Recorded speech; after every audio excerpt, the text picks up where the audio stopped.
Hello everyone and welcome to this short informational video that Mr. Clancy and I have put together for you just to outline some of the key bits of information that you'll want to find out about the Dounans Centre in preparation for the Primary 7's residential visit there after Easter. Hopefully this video answers all of your questions. If there's anything that you're not sure about or something you want to know more about, then please feel free to contact the school. So first of all, we're going to look at Dounans. We're going to see who they are, what they do, and what's it like for the pupils who visit there. So Dounans is set in the heart of Loch Lomond and the Trossachs National Park.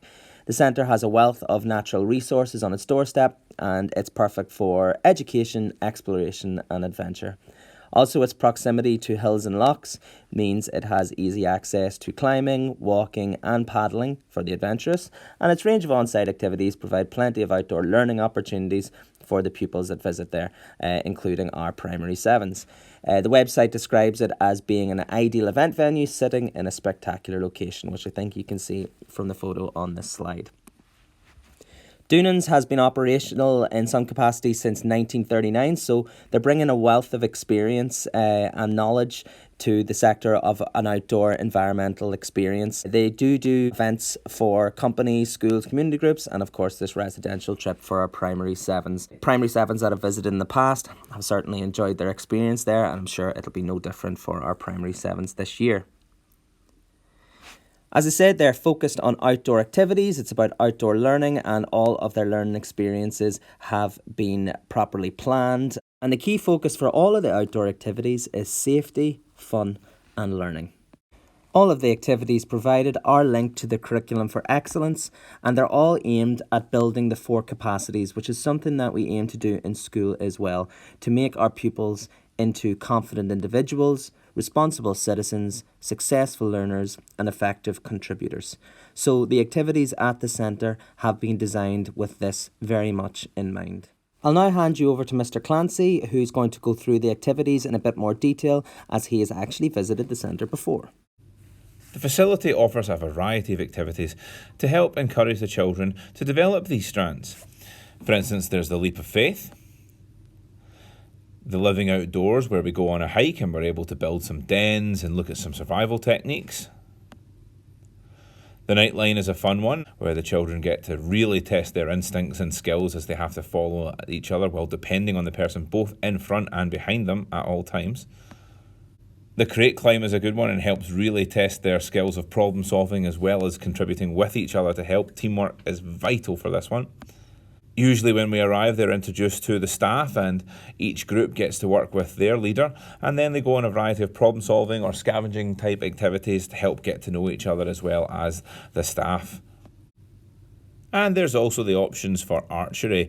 This is a fun activity and every child that's taken part has really enjoyed themselves, especially with a competitive aspect of who can hit closest to the centre. So hopefully you can see from those fun activities that experiential learning really is at the heart of what Dounans do. They design their activities to engage the senses, they want to build an effective learning environment, there's challenge provided to the children through choice, and also the stretching of comfort zones. A lot of the children won't have done some of these activities before, so it'll be a new thing for them, and they might be a bit nervous, but they will be supported and helped through it all. It is facilitative learning, so it's given them the capabilities to be successful. As you can imagine with an outdoor adventure centre, safety is paramount. So all of the tutors are fully trained and validated, they're qualified, they're first aiders and they're Disclosure Scotland checked. And all of the activity systems and safety have been checked externally just to make sure that they're fully appropriate, suitable and safe for the children. In the next few slides, we're going to be looking at a bit more detail at where Dounans is, the accommodation that the children will be provided with along with their food and their daily routine. So as we said, Dounans is set in a spectacular location which gives the opportunity for many different kinds of outdoor learning activities. It really is a great opportunity for children to get new learning experiences in a fantastic setting. Pupils will be staying in cabins as their accommodation, and there are also a variety of working areas that they will go to throughout the centre. The dining hall caters to all the children's nutritional needs, and if there are any dietary requirements, please let us know in advance and that can be arranged for you. There's a wide variety of meals available for the children and no one went hungry at all.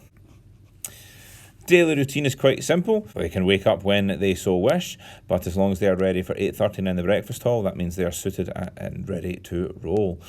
Once they've had breakfast, they're usually straight out and then go to their activity centre route. They will be split into groups and they will know where to go each day.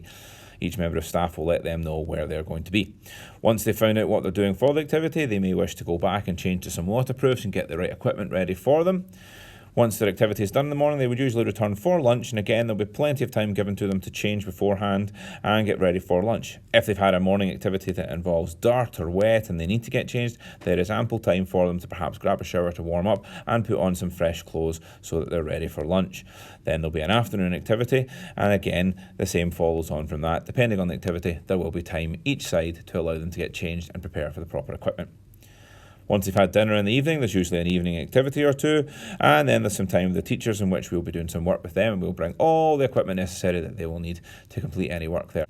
Then there's a supper before bedtime, and then once they're in bed, I'm sure we'll come up with a nice sensible lights out time. Although parents, any suggestions for lights out, more than welcome, within reason, and I'm sure the children will be shattered by their day's activities, and most times usually are fast asleep, even though they're adamant they're going to stay up all night. Now, we've seen the list before of what to bring. Just to go over some key points from this, the emphasis is on old clothes. There's no need to go out and buy new things. They will get muddy, they will get wet, and they may get ripped on some of the hikes as well as doing some of the night crawls and some of the activities. So the old clothes, bring them. If you don't mind them getting ruined and wrecked, that's the best ones for it. When it says a plenty of change of socks and underwear, I would recommend for that one, I might think of to double it for the amount of days, especially for the socks. If you go out in a morning activity where your feet get wet through the boots or the wellies, you're going to want to change your socks for the afternoon, and chances are you won't have an activity that gets you as wet or as muddy as the morning one, but you may do, so perhaps maybe 2 pairs of socks per day and even an extra couple pairs just in case. Same for underwear if you're changing maybe twice a day. Does say waterproofs. Do not go out and buy waterproofs. If you have your own waterproofs, then bring them. If not, the facility has everything that you need. The same goes with wellies or walking boots. A couple of pairs of trainers, some for the evening for wandering around, especially some for the activities. Again, you can change into wellies that the facility do provide for the activities, so don't worry about that. But a couple of pairs of trainers with you, and again, one that you don't mind getting completely covered in mud or soaking on a daily basis. A nice towel for drying off after the showers, and any toiletries that you may need. Medication will be provided to the school, so make sure the school have that in advance, which we will with our copies, and we'll be able to have that labelled and safely stored, and the adults there will know who needs what and will always be there. Bin bags are good and really handy to have. We've said to all the children to bring at least a couple of bin bags so that at the end of the day their dirty clothes can go into those bags, and then it's easier for them to pack at the end of the week as it can all just get wrapped up nicely and put back into the suitcase.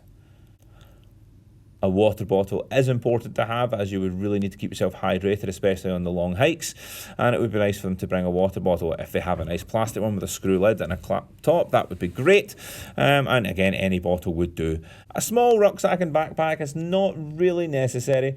If they want to bring one to carry some things around, that's fine, but they will find on the activities everything is provided for them. If they're bringing a suitcase or a rucksack with all their clothes, that's fine. I would strongly recommend that the children have a go practicing packing it themselves in advance, as they are the ones who will be responsible for packing it at the end, as well as making their bed and tidying up their room. So if they've tried packing it in advance, that would be great. I know it's helpful to pack it for them, but if they can do it themselves, that would be fantastic, because they're the ones responsible for packing it at the end of the session. And of course, some smart clothes for a disco at the end. The centre has also been very clear about what people should leave at home, so what they should not bring with them.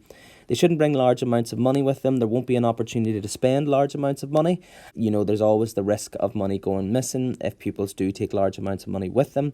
Hopefully there'll be a little souvenir shop that'll open near the end of the residential trip, where people can buy a souvenir keyring or a water bottle if they like. But aside from that, there'll be no opportunities to spend money. It is roughly about £10 is the recommended amount for pupils to bring. Similarly, they shouldn't bring sweets or extra food. There's plenty of food provided at 4 points during the day. Pupils should not bring expensive cameras with them. Again, there's just the risk of them being damaged or of them going missing. Teachers will be taking plenty of videos and photos throughout the day, which we will be putting on platforms like Twitter for you all to see, so there will be no need for pupils to have individual cameras with them. Similarly, mobile phones are not allowed at all for health and safety reasons, as they won't be monitored during the day. And also, if there is a need for us to have to communicate with parents or to communicate with the school, then teachers can do that themselves with their own mobile phones. All of the teachers will have their mobile phones on them at all times. Electronic games and MP3 players, they're not going to have time to really be using these things because their day is so full, so there's no need to bring them. Similarly, hair straighteners and hairspray, they're going to be outside and doing really practical physical activities, so there's not really going to be any need for that either. So these are things that they definitely should not take with them to the residential. With regards to medication and dietary needs, there's a fridge and cupboard available for medication if required. Teachers will be responsible for pupils' medication to make sure it's always at hand. There will be a relevant risk assessment done regarding this. So all of this will be very carefully planned beforehand, and teachers will follow all of the recommendations at all times. And finally, it is very, very important that pupils label their clothes. As you can see from this picture, these are left behind items of clothing. I'm sure you would want your children coming back with everything that they left with. So if you label everything, that is very, very useful in case something does get misled. And that brings us to the end of this video. And the staff at Dounans Centre are really looking forward to the visit, and I'm sure the pupils are as well. Like I said, if there are any further questions that you may have, then feel free to contact the school and we will get back to you. Other than that, we sincerely hope that the children have a really amazing time. I'm sure they will. I know us teachers are looking forward to it as well, and hopefully it will be a fantastic experience for all. Thank you.